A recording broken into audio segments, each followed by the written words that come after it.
Hello everyone. कक्षा 10 गणित जो चैप्टर नंबर 1 जो वास्तविक संख्या है उसमें कुछ उदाहरण हैं।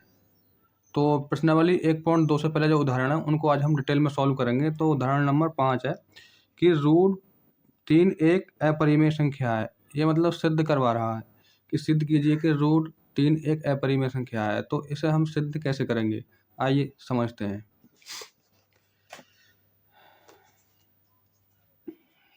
तो यहाँ पर लिख लेते हैं उदाहरण नंबर 5।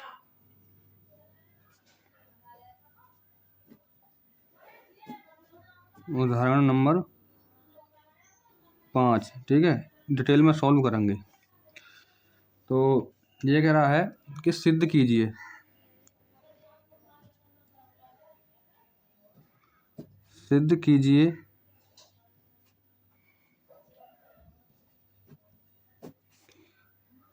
कि रूट 3 एक अपरिमेय संख्या है।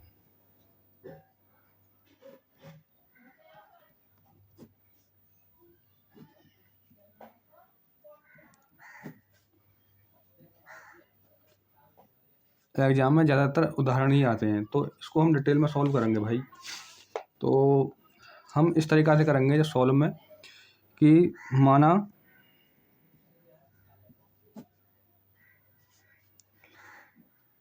रूट 3 एक परिमेय संख्या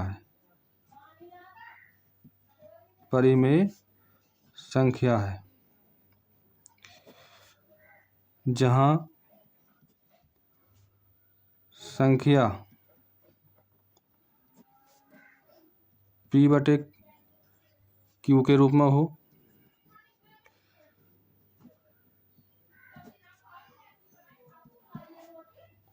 तथा P/Q पूर्णांक होने चाहिए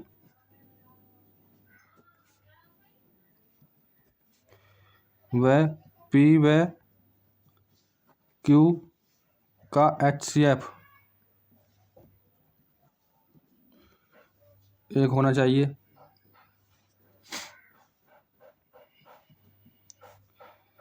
तथा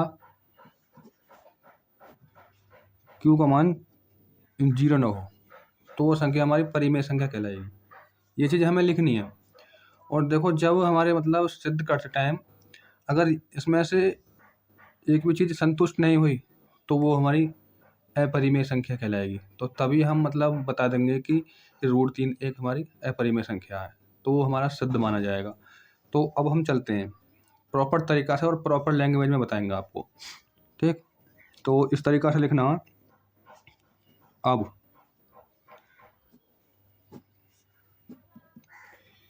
तो हम यहाँ पर लिखेंगे कि रूट 3 बराबर P/Q, ठीक है।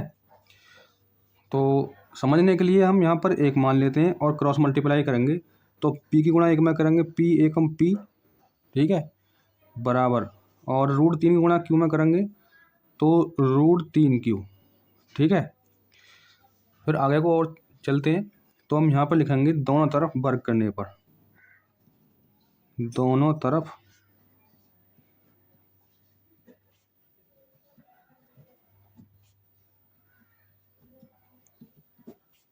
वर्ग करने पर, ठीक है। तो वर्ग करेंगे हम। तो P की घात 2 बराबर रूट 3Q की घात 2। जैसे जैसे मैं कर रहा हूँ ऐसे ही आपको करना है। उसके बाद P की घात 2 बराबर, और देखो रूट 3 का हम वर्ग करेंगे तो रूट हट जाएगा तो 3Q², ठीक है। तो इसको मान लेते हैं हम समीकरण फर्स्ट, ठीक है।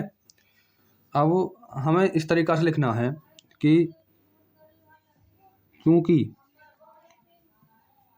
P² 3 से विभाजित है,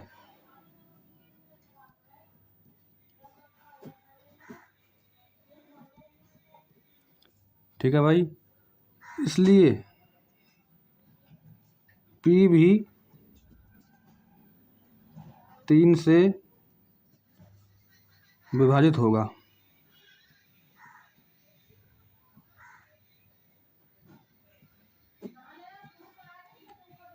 ठीक है भैया। अब आप कहोगे कि सर ऐसा क्यों हो रहा है, तो मैं आपको बताऊंगा कि अब देखो हम इस पी स्क्वायर पे चलेंगे तो हम करेंगे 3 का वर्ग, तो यहाँ पर आएगा हमारा 9। तो 9 हमारा किससे विभाजित होगा, 3 से। तो 3 तिया 9, तो 3 बार डिवाइड हो गया। जो हमारा इसमें ये बोल रहा है ना, वही हमने यहाँ पर दिखा दिया। अब यहाँ पर आ जाओ कि P भी 3 से विभाजित होगा। ठीक है, तो अब हम इस 3 को लेंगे हम, तो 3 को हम डिवाइड करेंगे 3 से, 3 एकम 3। जो हमारी सेकंड लैंग्वेज थी कि P भी 3 से विभाजित होगा, वो हमने यहाँ पर दिखा दिया। ठीक है, इस तरीक़ा से ये यहाँ पर हुआ था। ठीक, अब हम यहाँ पर लिखेंगे अब पुनः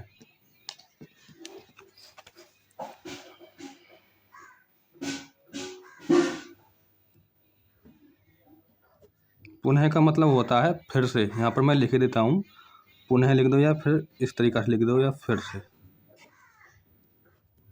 ठीक है, आप दोनों लैंग्वेज में से कोई सी भी लैंग्वेज लिख सकते हो, या तो पुनः लिख दो, पुनः का मतलब होता है फिर से। ये ठीक, अब हम यहाँ पर लिखेंगे कि P बराबर 3R। ठीक है, अगर को सॉल्व करेंगे इसको हम, तो हम यहाँ पर लिखेंगे दोनों तरफ वर्ग करने पर।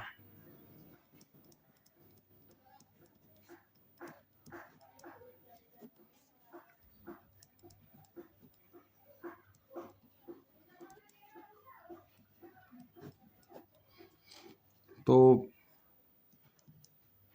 P की घात 2, हम इसका वर्ग कर रहे हैं, बराबर, और 3R की घात 2। ठीक, और यहाँ पर देखो भाई कि P की घात 2 बराबर 3R का वर्ग करेंगे, 3 तिया 9, 9R स्क्वायर। ठीक है, अब हम यहाँ पर लिखेंगे जो हमने यहाँ पर ये समीकरण बनाई थी ना, P स्क्वायर बराबर 3Q स्क्वायर, तो हम यहाँ पर लिखेंगे समीकरण फर्स्ट को रखने पर।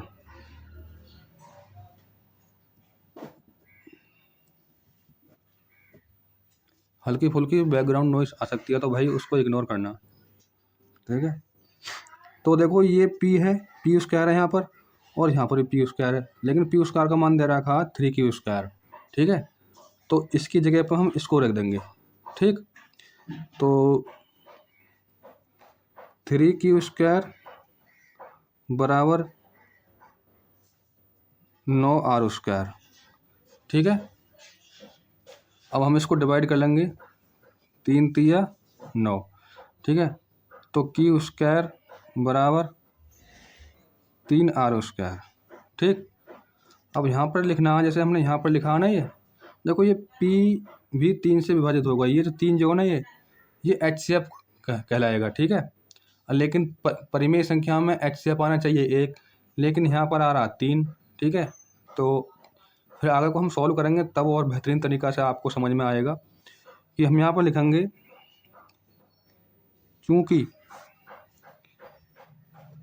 Q स्क्वायर 3 से विभाजित है,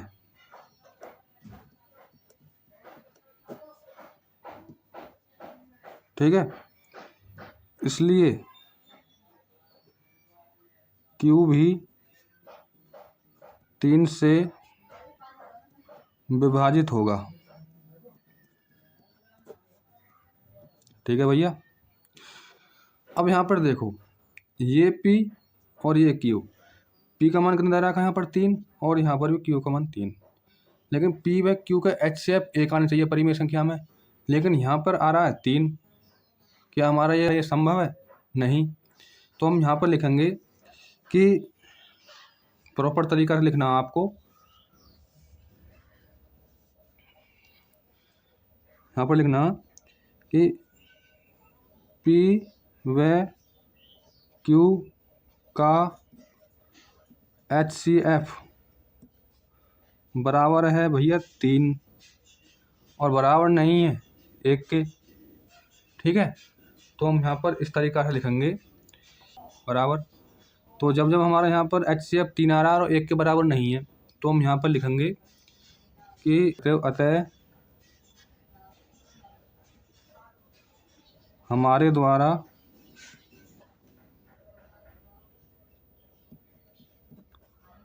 मानी गई अवधारणा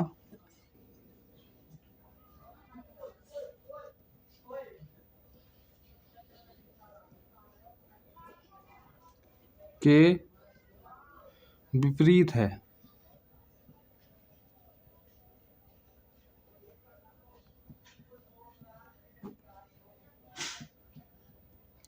ठीक है भैया, इसलिए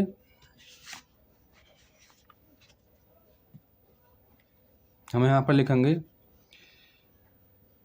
इसलिए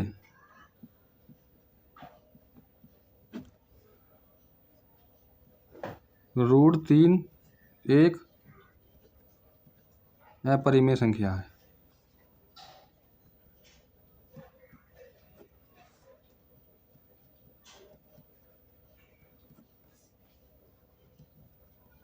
आंसर। ठीक है, इस तरीक़ा से ये सॉल्व करने होते हैं सवाल। आई थिंक आपको सवाल समझ में आ गया होगा। तो अब हम बढ़ते हैं अपने अगले उदाहरण पर। ठीक है, जो आपकी NCERT की जो प्रश्नावली है ना, इन्हीं उदाहरणों के अकॉर्डिंग ही होगी। ठीक है, तो उसको भी मैं सॉल्व कराऊंगा बहुत अच्छी तरीक़ा से। ठीक है, तो ऐसे ही सवाल आपकी प्रश्नावली में है जैसे हम उदाहरण कर रहे हैं।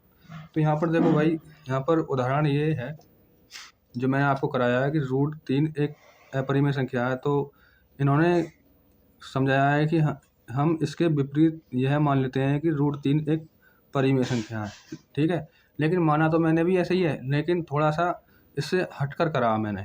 ठीक है, जो आपको बेसिक और आपको सही लैंग्वेज में समझ आ गया होगा। ठीक है, अब हम बढ़ते हैं अपने अगले उदाहरण पर। तो मैं आपको बहुत इम्पोर्टेंट बातें भी लिखवाऊंगा। ठीक, कि किस तरीक़ा से हम अपने इस सवाल को रिप्रेजेंट कर सकते हैं। ठीक है, तो ये उदाहरण नंबर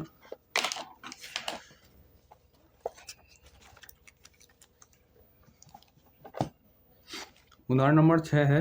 ये कि 5 - √3 एक अपरिमेय संख्या है। ठीक है, दर्शाइए। कहने का मतलब ये है कि ये प्रूव करवाना चाह रहा है, ये सिद्ध करवाना चाह रहा है, तो हम इसको सिद्ध करेंगे। तो सिद्ध करने से पहले मैं आपको कुछ इम्पोर्टेंट बातें बता देता हूँ। ठीक है, जो आपको बहुत ही यूजफुल होंगे। ठीक, जब हम इस सवाल को डिटेल में सॉल्व करेंगे।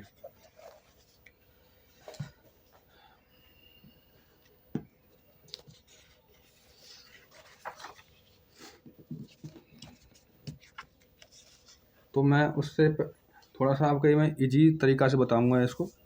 ठीक है, लेकिन पहले आपको वो बातें पता होनी चाहिए जिसके माध्यम से सवाल होगा।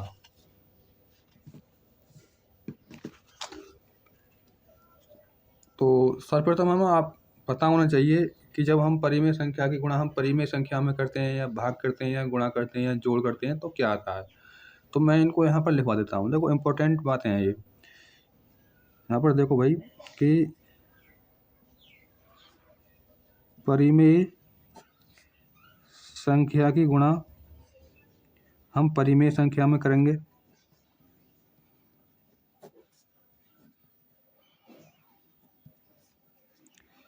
तो परिमेय संख्या आएगा। ठीक है,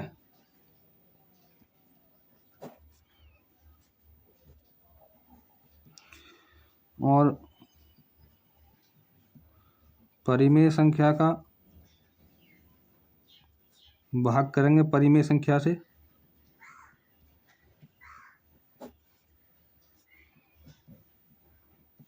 तब भी हमारी परिमेय संख्या आएगी।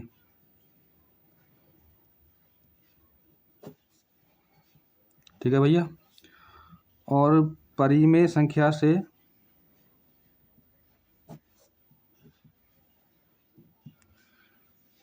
परिमेय संख्या घटाएंगे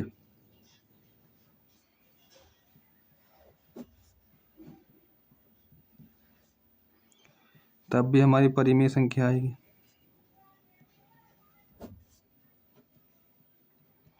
ठीक है। और परिमेय संख्या में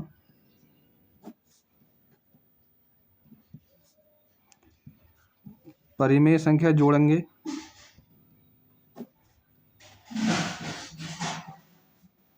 तो भैया आएगा हमारा परिमेय संख्या।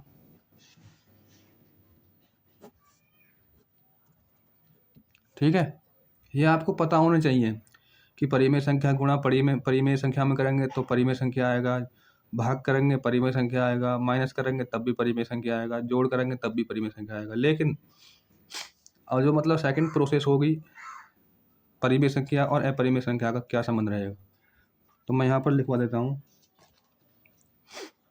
कि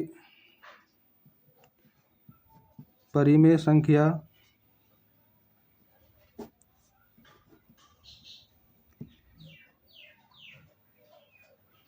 में गुणा करेंगे अपरिमेय संख्या से,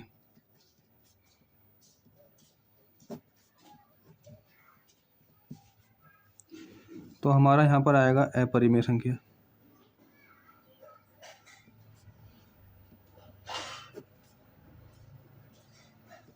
ठीक है, और परिमेय संख्या में अपरिमेय संख्या जोड़ेंगे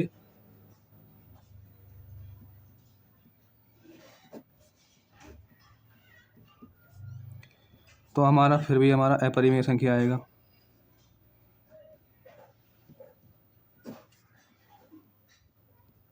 ठीक है, और परिमेय संख्या का भाग करेंगे अपरिमेय संख्या से,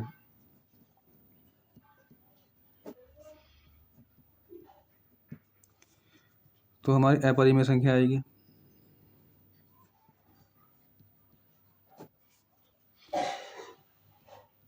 ठीक है,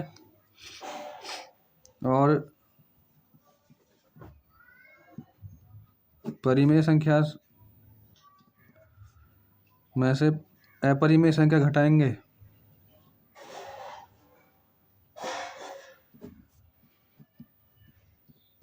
तो क्या आएगा हमारा अपरिमेय संख्या।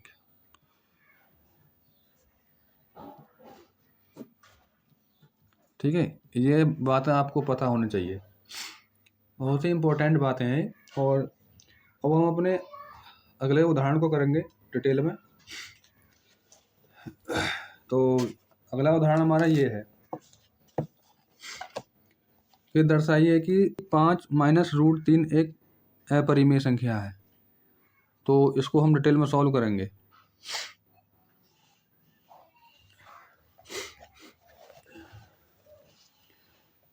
तो मैं लिखना आ रहा हूँ, मैं इसका सॉल्यूशन बताऊंगा बस। ठीक है, तो यहाँ पर हेडिंग डाल लेते हैं उदाहरण नंबर 6।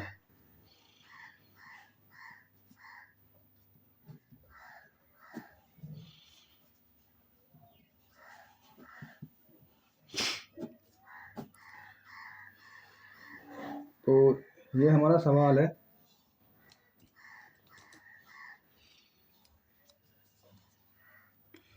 कि 5 माइनस रूट 3 एक अपरिमेय संख्या है।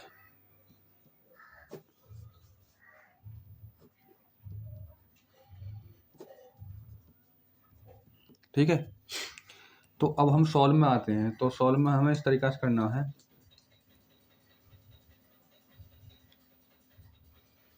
माना 5 माइनस रूट 3 एक परिमेय संख्या है।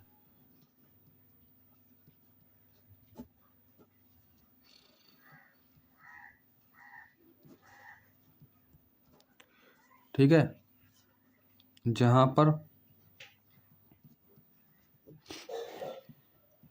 संख्या p/q के रूप में हो, ये आपको लिखनी ही लिखनी है ना।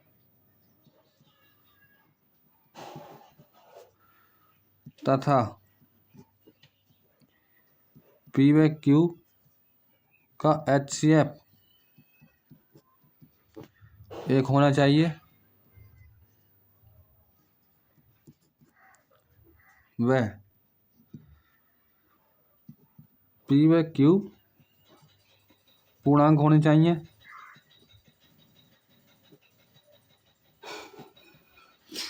वह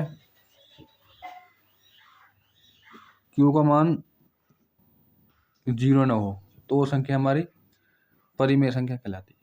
ठीक है, हम करते हैं इसको सॉल्व। तो अब यहाँ पर करेंगे हम कि 5 माइनस √3 बराबर पी बटे क्यू, परिमेय संख्या के बराबर मान लेते हैं इसको। ठीक है, अब यहाँ पर देखो भाई, जैसे ही हम इस पी बटे क्यू को हम इधर की तरफ लेकर आएंगे तो ये प्लस की है, ये माइनस में हो जाएगी।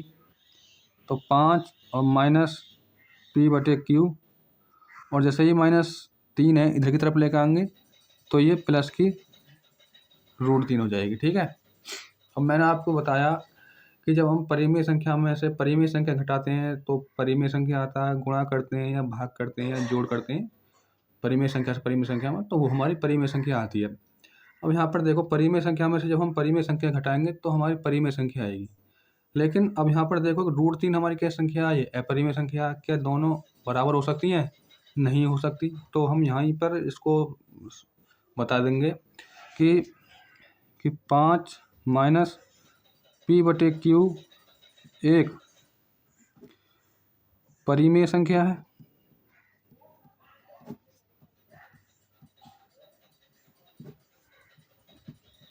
वह √3 एक अपरिमेय संख्या है।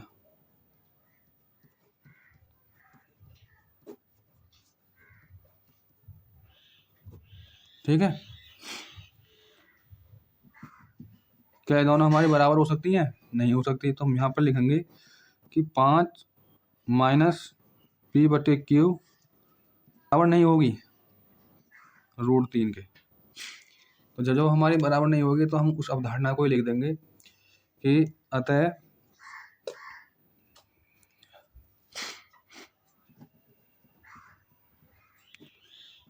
हमारे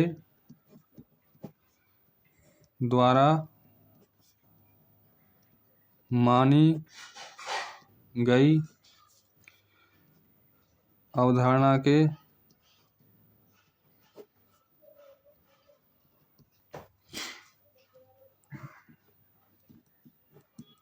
विरोधाभास प्रकट होती है।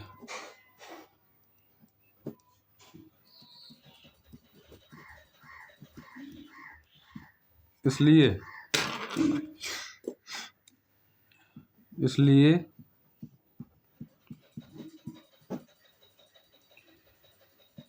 5 माइनस के √3 एक अपरिमेय संख्या है।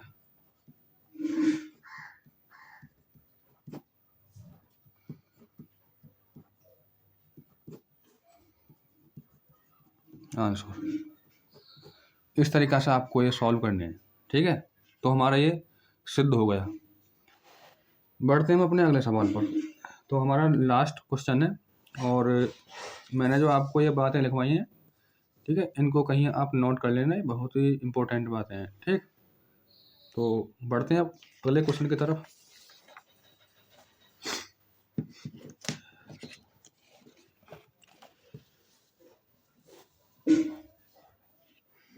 अगला क्वेश्चन मैं आपको दिखा देता हूँ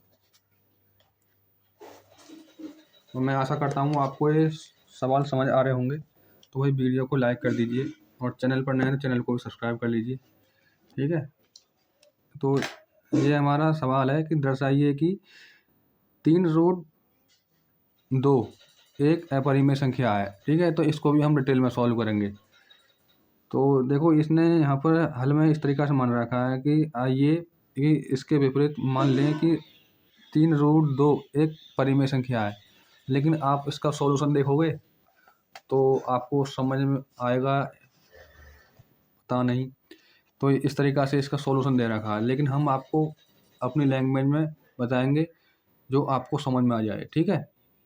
और जितने भी साथी आपके साथ पढ़ रहे हैं तो उनके पास भी इस वीडियो को शेयर कर दीजिए, और अगली क्लास में हम इस प्रश्नावली को सॉल्व करेंगे, ठीक है। और ये प्रश्नावली जो हमने ये उदाहरण किए हैं और कर रहे हैं, इन्हीं के अकॉर्डिंग हमारी प्रश्नावली सॉल्व होगी, ठीक है। और हमारे वो जो उदाहरण होते हैं ना, वो बहुत इंपॉर्टेंट होते हैं। एग्जामिनर ज़्यादातर उदाहरण में से ही सवालों को पूछता है। तो उदाहरण नंबर 7,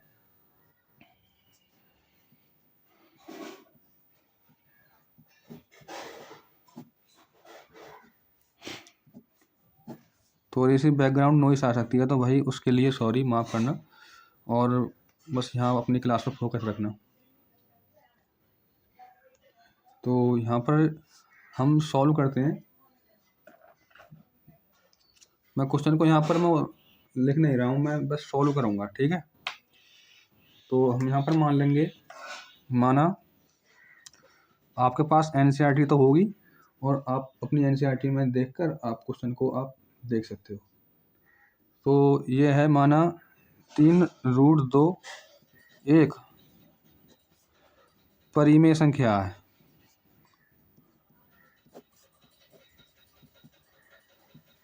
ठीक है, जहाँ संख्या P/Q के रूप में हो,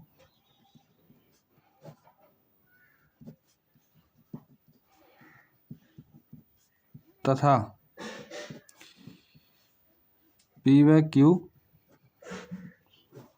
पूर्णांक होने चाहिए, वह P/Q का HCF वो होना चाहिए भैया 1, तथा और Q का मान 0 ना हो, तो वो संख्या हमारी परिमेय संख्या कहलाएगी। ये चीज़ें आपको लिखनी है एग्जाम में, ठीक है। आपको उदाहरण में ये चीज़ नहीं लिखी हुई है। ये चीज़ अगर आप मतलब एग्जाम में लिख कर आ जाओगे ना, तो एग्जामिनर बहुत खुश होगा और बेहतरीन नंबर देगा, ठीक। तो अब हम बढ़ते हैं अपने अगले स्टेप पर। अब जो ये सवाल है, अब हम इस तरीक़ा से करेंगे कि अब आप प्रॉपर लैंग्वेज में लिखना, ठीक है। अब 3√2 बराबर परिमेय संख्या के मान ली हमने, ठीक है। ये हमारी अपरिमेय संख्या है और ये परिमेय संख्या, हमने कंपेयर करने की वजह से हमने यहाँ पर ये लिख ली। अब हम क्या काम करेंगे कि ये यहाँ पर √2 है, और √2 के जो कोफिशिएंट में 3 है। जब हमारी संख्या कोफिशिएंट में होती है ना, तो बराबर का भाग होता है, ठीक। तो जैसे आगे को सॉल्व करेंगे तो √2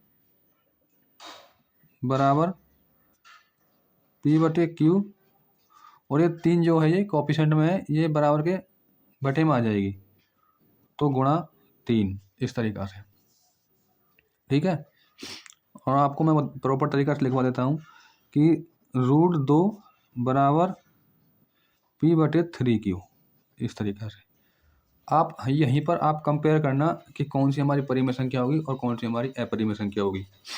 आप यहाँ पर देखना कि √2 हमारी अपरिमेय संख्या है और P/3Q हमारी परिमेय संख्या है, ठीक है।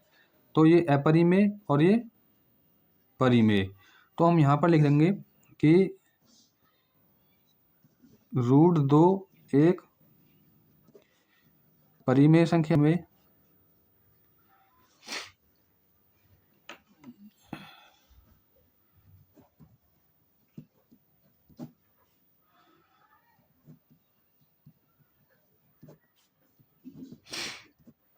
ठीक है। और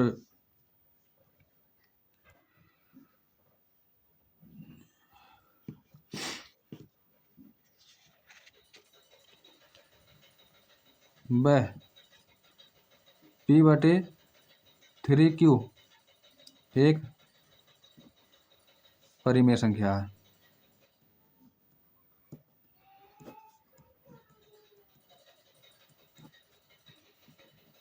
ठीक है, इसलिए √2 बराबर नहीं होगी T/3q के। ठीक, तो अब हम यहाँ पर लिख देंगे कि अतः हमारे द्वारा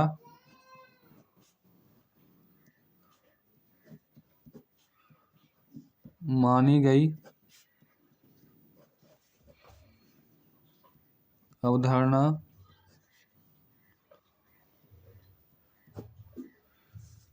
के विपरीत है।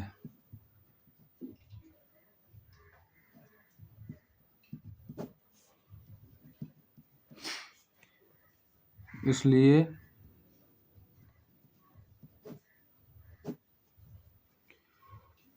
(3√2) एक अपरिमेय संख्या है।